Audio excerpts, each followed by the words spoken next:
Hi hello ನಮಸ್ಕಾರ ಎಲ್ರಿಗೂ ಮತ್ತೊಂದು ಮಿನಿ ಲಾಗ್ಗೆ ವೆಲ್ಕಮ್. ಸೊ ಏನಪ್ಪ ಅಂದ್ರೆ ಎಲ್ಲರೂ ಆರಾಮಿದ್ರೆ ಅಂದ್ಕೊಂಡೇನಿ, ಯಾಕಂದ್ರೆ ನನಗೆ ಆರಾಮಿದ್ದಿರಲಿಲ್ಲ. ಸೊ ಅದಕ್ಕೆ ಇಷ್ಟು ದಿನ ವಿಡಿಯೋ ಮಾಡಿರಲಿಲ್ಲ.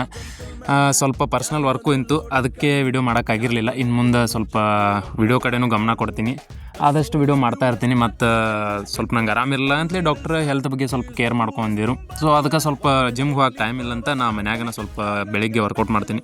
ವರ್ಕೌಟ್ ಎಲ್ಲ ಮುಗಿಸ್ಕೊಂಡು ಸೀದಾ ಕೆಳಗೆ ಬಂದು ಫ್ರೆಶ್ ಆಗಿ ಊಟ ಎಲ್ಲ ಮುಗಿಸ್ಕೊಂಡು ರೆಡಿಯಾಗಿ ನಾ ಸೀದಾ ಬೈಕ್ ತೊಗೊಂಡು ನಡೆದ್ನಿ ನಮ್ಮ ಕೆಲಸದ ಕಡೆ. ಸೊ ಟೈಮ್ ಭಾಳ ಆಗಿತ್ತಂತ ಗಡ್ಬಡಿಲಿ ನಾ ಸೀದಾ ಆಫೀಸಿಗೆ ಬಂದೆ. ಸೊ ಆಫೀಸಿಗೆ ಪಟ ಅಂತ ನಾ ಸೀದಾ ನಡೆದ್ನಿ ಆಫೀಸ್ ಕಡೆ. ಸೊ ಏನಪ್ಪ ಅಂದ್ರೆ ಬೆಳಗ್ಗೆನ ವಾತಾವರಣ ಮಾತ್ರ ವೆದರ್ ಸಖತ್ತಾಗಿತ್ತು ಅನ್ಕೊಳ್ಳಿ. ಮಳೆ ಬರತ್ತಿತ್ತ. ಸೊ ವೆದರ್ ಸ್ವಲ್ಪ ನೋಡ್ಕೊಂಡು ಆಮೇಲೆ ನಾ ಹೊಸ ಅರ್ವಿ ಹಾಕೊಂಡು ಬಂದಿನಿ.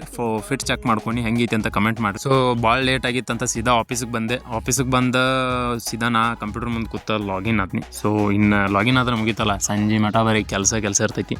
ಕೆಲಸನೂ ಮಾಡಬೇಕು ಬೈ ವಿಡಿಯೋನೂ ಮಾಡಬೇಕು. ಸೊ ಎಲ್ಲ ನೋಡ್ಕೋಬೇಕಲ್ಲ, ಅದಕ್ಕೆ ಮತ್ತು ವಿಡಿಯೋ ಮಾಡೋದೆಲ್ಲ ಬಿಟ್ಟು ಸೀದಾ ಕೆಲಸ ಮಾಡ್ಕೋತ ಕುಂತ್ನಿ. ಕೆಲಸ ಭಾಳ ಇತ್ತು, ಹೆವಿ ವರ್ಕ್ ಇತ್ತು ಅಂದ್ಕೊಳ್ಳಿ. ಅದನ್ನೆಲ್ಲ ಮುಗಿಸ್ಕೊಂಡು ಸೀದಾ ಸಾಯಂಕಾಲ ಪಟ ಲೇಟು ಆಗಿತ್ತು. ಸೊ ಹೋಗು ಖುಷಿ ನೋಡ್ರಿ ಮುಖದ ಮೇಲೆ ಹೆಂಗೈತಿ. ಸೊ ಕೆಲಸ ಎಲ್ಲ ಮುಗಿಸ್ಕೊಂಡು ಸೀದಾ ನಾ ಬಂದಿದ್ದ ನಮ್ಮ ಊರಾಗಿನ ಗುಡಿಗೆ. ಸೊ ಯಾಕಂದ್ರೆ ಭಾಳ ಸ್ಟ್ರೆಸ್ ಆಗಿತ್ತು. ಸೊ ದೇವ್ರ ಗುಡಿಗೆ ಹೋದ್ರೆ ಸ್ವಲ್ಪ ರಿಲೀಫ್ ಆಕೈತಿತ್ತು. ನಾ ಬಂದೆ.